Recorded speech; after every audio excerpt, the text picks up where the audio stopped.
Mungkin sedikit sebelum itu Mas. Oh, ada tambahan Iya, lagi. baik.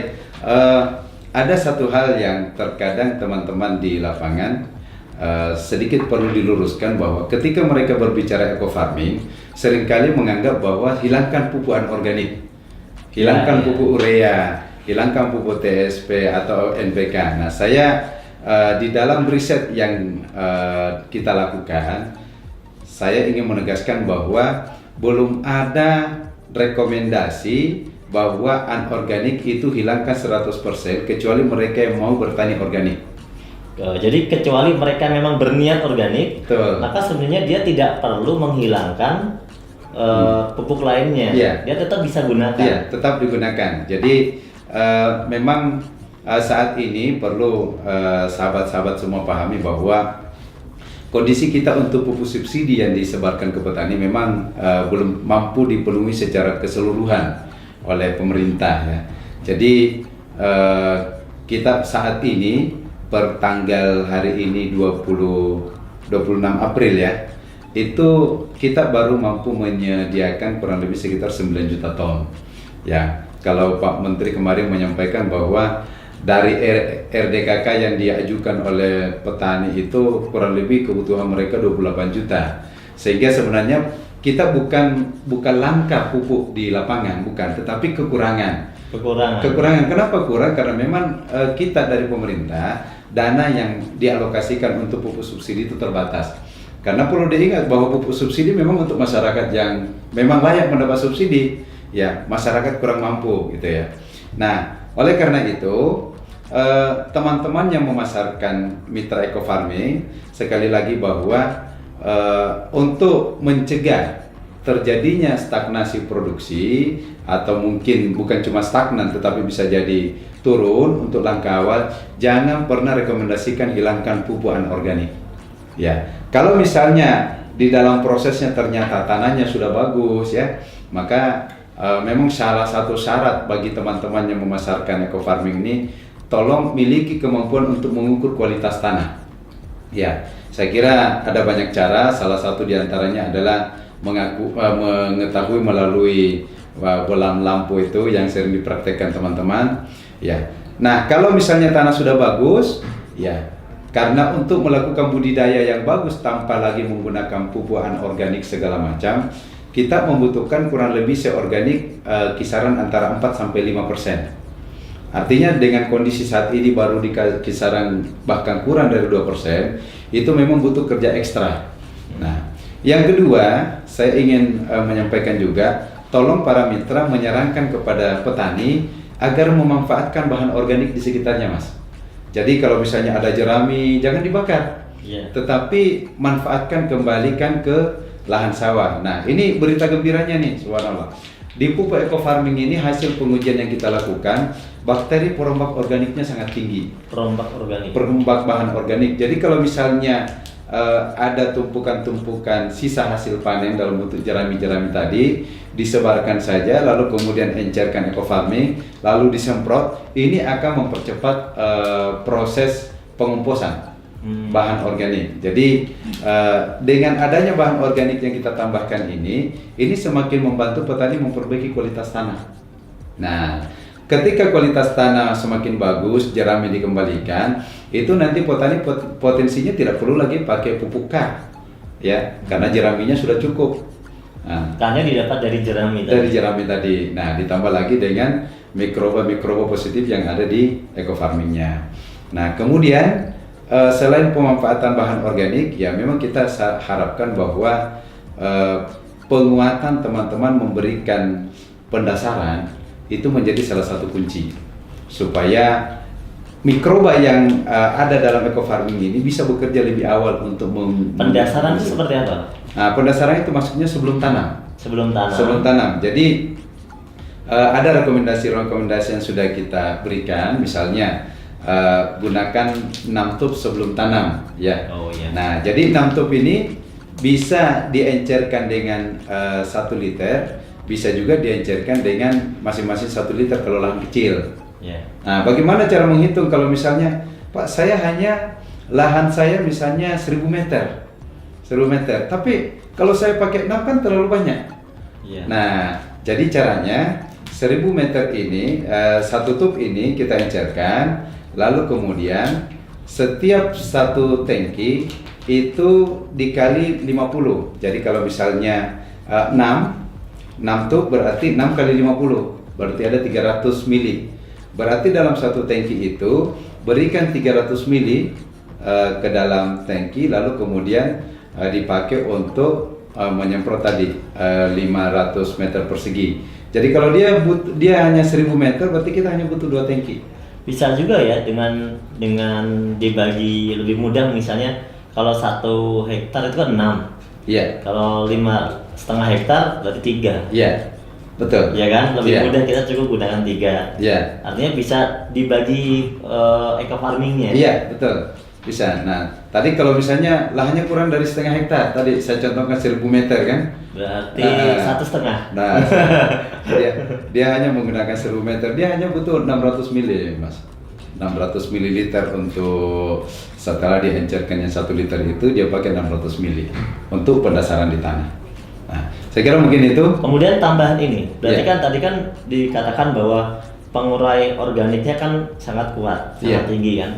Nah, berarti sangat tepat sekali sebenarnya kalau misalnya tadi kan jerami itu memang bisa kita manfaatkan. Iya. Tapi kalau misalnya mereka juga menyediakan pupuk kandang, Iya. apakah itu sebenarnya sangat disarankan atau enggak?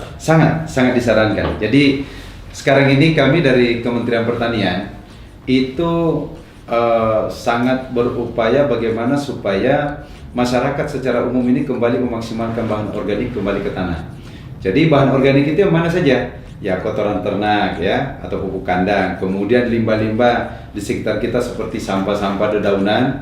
Nah, kemudian kalau yang sudah ada di sawah ya sisa hasil panen jeraminya itu sebaiknya dikomposkan, lalu kemudian ditebarkan di sawah.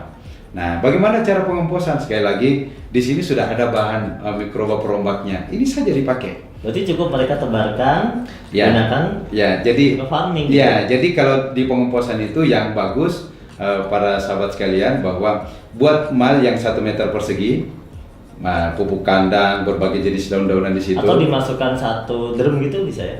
Bisa juga, tetapi yang mudah kalau di petani itu di alam terbuka kan.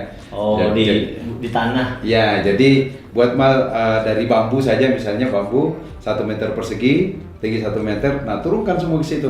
Tetapi ingat setiap lapisan 20 sampai 30 cm disiram. Nah, jadi kita secara berlapis setiap 20 sampai 30 cm siram sampai ketinggian 1 meter. Habis itu, setelah itu kemudian tutup dengan plastik rapat. Nah, nanti 1 minggu kemudian dia sudah akan turun, volumenya akan turun. Nah, biasanya 3 minggu dia sudah bisa dipakai. Kira-kira berapa eco farming yang bisa kita gunakan? Sebenarnya standar untuk kita menggunakan ini di dalam 1 kali aplikasi. Untuk kompos tadi loh maksudnya? Ya, itu kita bisa gunakan untuk 1 ton. Ya, 1 ton ini, 1 ton bahan organik. 1 ton bahan bisa kita gunakan cukup 1 Ya, aja ya? 1 aja. Jadi sebenarnya sih kurang dari 1 pun tidak masalah ini, karena mikrobanya sudah sangat banyak. Sudah sangat banyak sekali. Jadi Yang kalau penting setiap tadi berapa 20 cm siram. kita siram. Ya. Biasa pakai apa? Ya. Eco farming yang sudah sudah diencerkan Ya. kan. Nanti 20 cm lagi siram lagi terus. Ya. Sampai kadar airnya kurang lebih 60%. Itu akan mempercepat proses degradasinya.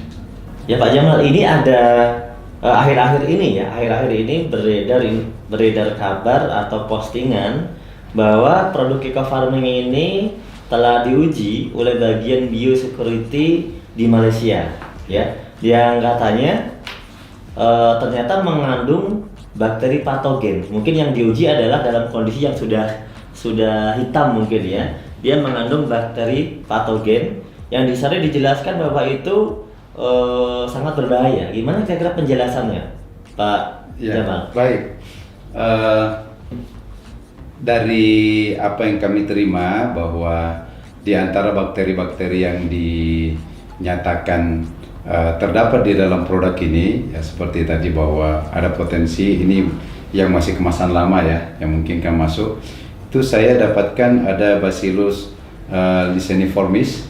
Nah, jadi sebenarnya kalau kita bicara di tanah ya, untuk jenis bakteri ini sebenarnya ya memang dia banyak digunakan untuk seperti industri sebenarnya ya.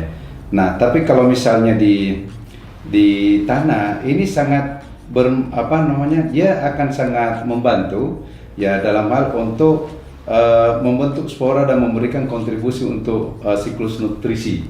Jadi sebenarnya kalau saat digunakan di tanah digunakan diaplikasikan di pemupukan itu ini tidak jadi masalah. Enggak. Cuma dia berbahayanya kalau terhadap manusia gitu. Ya. Nah, jadi kalau di tanah memang ini salah satu jenis mikroba yang dibutuhkan. Jadi di tanah pasti banyak ya? Ya. Udah umum gitu ya? Banyak betul. Nah, jadi dia sebenarnya sangat berkontribusi untuk siklus nutrisi dan dia memiliki aktivitas anti jamur sebenarnya mikroba ini. Nah, kemudian yang kedua kita juga mendapatkan informasi bahwa di situ ada Bacillus pumilus ya. Nah, jadi ini sebenarnya dalam beberapa penelitian yang kami dapatkan bahwa dia mampu mensekresikan enzim selulosa untuk mendegradasi selulosa menjadi glukosa. Jadi dia sangat penting juga khususnya dalam proses fermentasi juga sangat bagus. Nah, kemudian juga dari hasil penelitian oleh saudara Indrawan, dia menjelaskan bahwa manfaat dari fermentasi kotoran sapi dengan menggunakan Bacillus pumilus untuk menambahkan ketersediaan nutrien melalui kultur. Artinya ada penambahan ada penambahan nutrisinya. Nah, jadi kembali lagi bahwa kalau ini diaplikasikan di bidang pertanian, itu masih banyak sisi-sisi positif yang bisa kita ambil. Ya, kecuali kalau dimakan ya. Nah, ya kecuali kalau dimakan, dikonsumsi, ini nggak boleh ya. Betul. Nah, tidak direkomendasikan. Nah, kira gitu, Mas Nur, terkait dengan informasi mikroba yang dianggap mengganggu tadi. Ya. Jadi intinya berarti kalaupun ini ditemukan mikroba atau bakteri semacam ini, sebenarnya ini juga dibutuhkan ketika dalam proses pertanian itu. Ya. Ya, jadi ini tidak menjadi masalah sebenarnya. Ya. Namun ketika dia mengatakan ini adalah berbahaya terhadap manusia, ya memang betul kalau ini dikonsumsi gitu ya. Mungkin dikonsumsi manusia gitu ya. Berarti ini, dan kami memang tidak disarankan untuk ini dikonsumsi karena ini pupuk bukan makanan. Gitu. Ya gitu, Mas Nur. Terima kasih Pak Jamal atas waktunya. Sama-sama. Insya Allah nanti kita ketemu lagi di lain kesempatan. Siap, Insya Allah. Buat kita semuanya, demikian hasil sharing-sharing kita bersama Pak Jamal. Selamat mendapatkan pengetahuan baru dan jangan lupa belajar terus dan belajar terus. Salam sukses, eco farming, lahan subur, petani makmur.